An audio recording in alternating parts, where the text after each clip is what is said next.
में बुरी तरीके से फंस गया चुनाव आयोग। लाइव टेस्ट में ईवीएम फेल हो गई। जी हां, आपको बता दें, जहां एक तरफ महाराष्ट्र में शपथ ग्रहण की तैयारी चल रही है, वहीं दूसरी तरफ ईवीएम का भांडाफोड़ हो गया है। ईवीएम धांधली के सबूत सोशल मीडिया पर वायरल हो रहे हैं और मुख्य चुनाव आयुक्त राजीव कुमार मुंह छुपाने को मजबूर हैं। ऐसे हालातों में गृह मंत्री अमित शाह के भी हाथ पांव फूल गए हैं।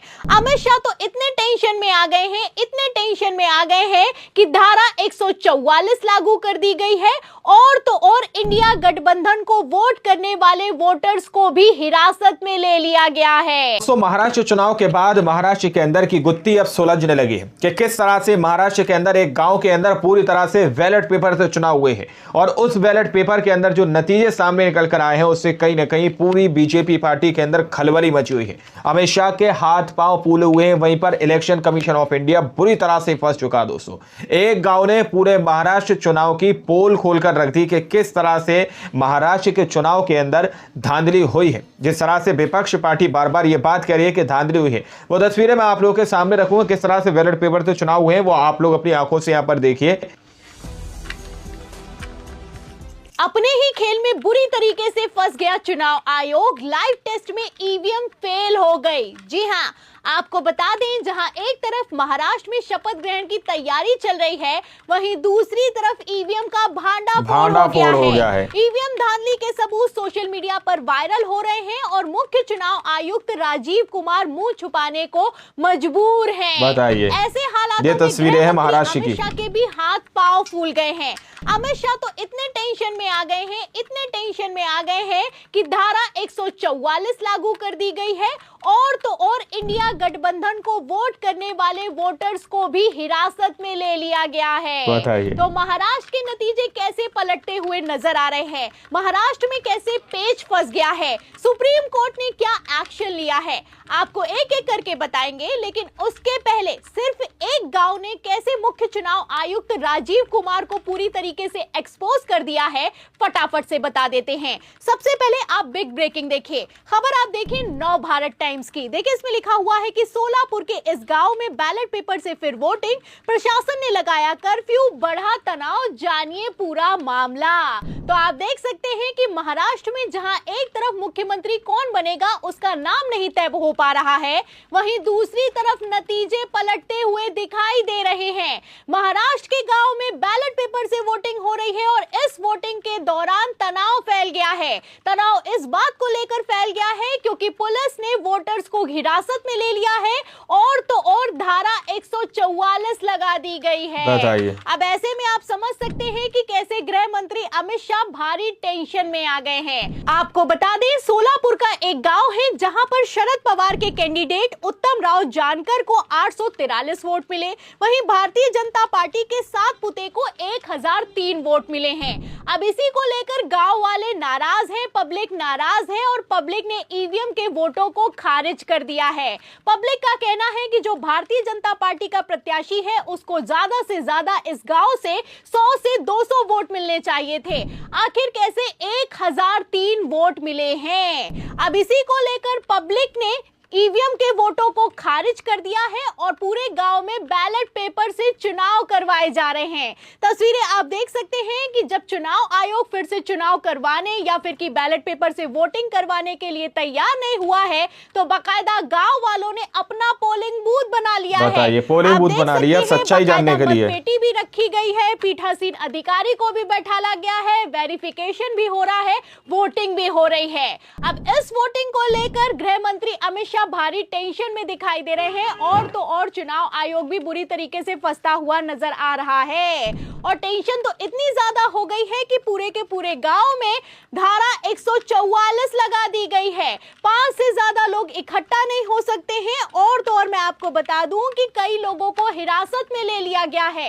इतना ही नहीं, पुलिस वालों की तरफ से बयान दिया गया है कि इस गांव में जो कुछ भी चल रहा है वो गैर कानूनी है। गैर कानूनी है, ये बात कही जा रही है। सोचिए, बैलेट पेपर से वोटिंग हो रही है, ये वोटिंग होना गैर कानूनी है, इसलिए पब्लिक को ही हिरासत में ले लिया गया है। ये महाराष्ट्र का हाल हो चुका है। महाराष्ट्र के सिर्फ एक गांव में बैलेट पेपर से वोटिंग हुई है तो चुनाव आयोग इतना टेंशन में आ गया है।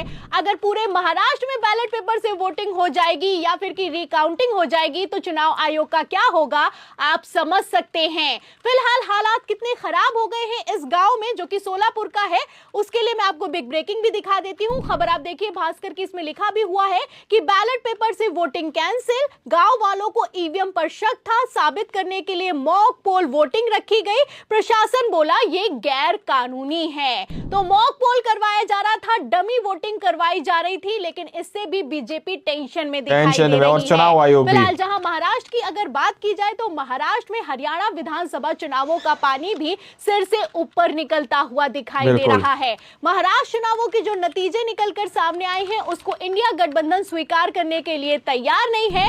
वहीं दूसरी तरफ चुनाव आयोग भी किसी तरह का जवाब देने के लिए तैयार नहीं है।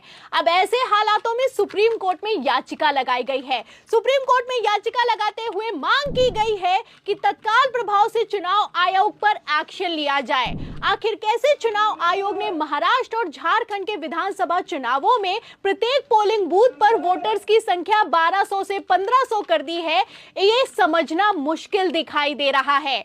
आपको बता दें कि दशकों से नियम लागू है कि प्रत्येक पोलिंग बूथ पर सिर्फ 1200 मतदाता मतदान करेंगे, लेकिन इस बार इस नियम को भी बदल दिया गया है। अब इसी को लेकर जहां एक तरफ महाराष्ट्र में पब्लिक नाराज है, बैलेट पेपर से वोटिंग कराई जा रही है, वहीं दूसरी तरफ सुप्रीम कोर्ट भी सख्त हुआ है। सुप्रीम कोर्ट में सीजीआई संजीव खन्ना ने याचिका पर सुनवाई करते हुए चुनाव आयोग को नोटिस जारी कर दिया है और नोटिस जारी करते हुए 3 हफ्ते में जवाब तलब किया गया है।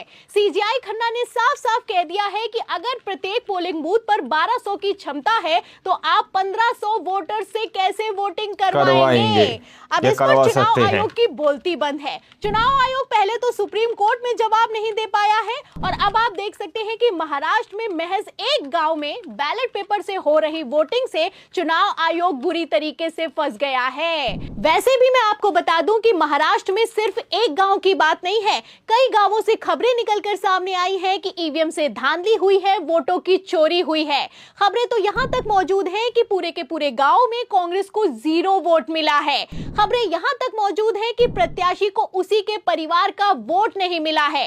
और तो और आलम तो यहां तक हो चुका है कि एक गांव में कुल वोट मौजूद है 312, लेकिन काउंटिंग 624 की हो गई है। 624 वोट हो गया, बताइए डबल है कि कैसे चुनाव आयोग बुरी तरीके से फंसता हुआ नजर आ रहा है। फिलहाल मैं आपको बता दूं कि महाराष्ट्र के चुनावों में 11 उम्मीदवारों ने लगभग 66 लाख रुपए चुनाव आयोग को जमा कर दिया है और रिकाउंटिंग की डिमांड की है, लेकिन चुनाव आयोग है कि रिकाउंटिंग के लिए तैयार नहीं है। चुनाव आयोग का कहना है कि हम रिकाउंटिंग नहीं करेंगे और रिकाउंटिंग तो तभी होगी जब हमें कोर्ट आदेश देगा। खबर भी मौजूद है, खबर में आप देख सकते हैं इसमें साफ लिखा हुआ है कि no counting of VVPAT slips will be do so only if court order says EC. तो चुनाव आयोग ने साफ साफ कह दिया है कि जब तक हमें कोर्ट ऑर्डर नहीं करेगा तब तक हम वीवीपैट की स्लिप्स की काउंटिंग ना करेंगे और ना ही महाराष्ट्र के चुनावों में किसी भी सीट पर रिकाउंटिंग होगी। फिलहाल पेज फंस गया है। आप देख सकते हैं कि कैसे सोलापुर के एक गांव ने चुनाव आयोग को पूरी तरीके से एक्सपोज कर दिया है।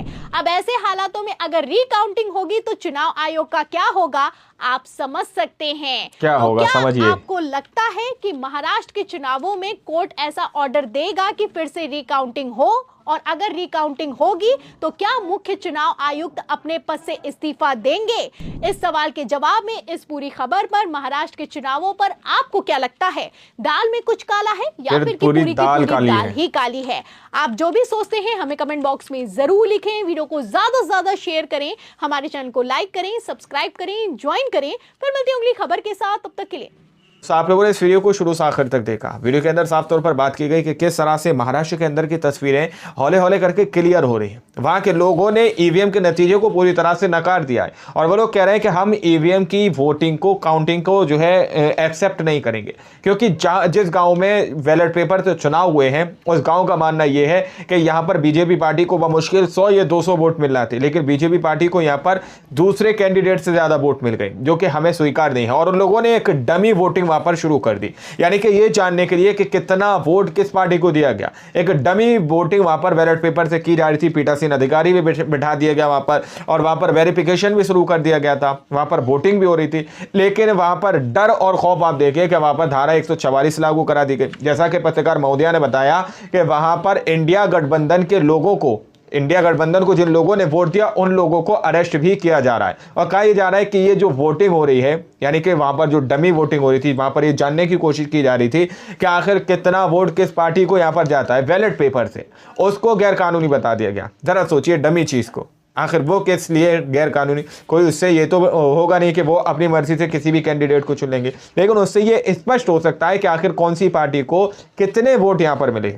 हद तो तब हो गई जब एक गांव के अंदर ही वोट 300 कुछ हैं और वहां पर वोट कुछ डबल मिल जाते हैं, 612 या फिर 624। जरा सोचिए इस हद तक जो है ईवीएम से खेल किया जा रहा है, ऐसा वहां के गांव के लोगों का कहना है। और लोगों गांव के लोगों को ईवीएम पर भरोसा नहीं है, ईवीएम की काउंटिंग पर भरोसा नहीं है। उन्होंने ईवीएम के सारे नतीजों को पूरी तरह से नकार कर रख दिया। दोस्तों ये तस्वीरें मैंने आप लोगों के सामने रखी है, आप लोगों के संग शेयर की है। गोदी मीडिया खबरें आप लोगों को नहीं दिखाएगा क्योंकि उसके पास टाइम नहीं है, क्योंकि वो अभी चाटुकारिता करने में बिजी है। लेकिन आप लोग इस रिपोर्ट के बारे में क्या सोचते हैं, क्या समझते हैं, अपनी राय कमेंट सेक्शन में जरूर दीजिएगा। सच्ची पक्की खबरें देखने के लिए चैनल को सब्सक्राइब कीजिए। मिलता है अगली वीडियो में, जब तक के लिए जय हिंद जय भारत।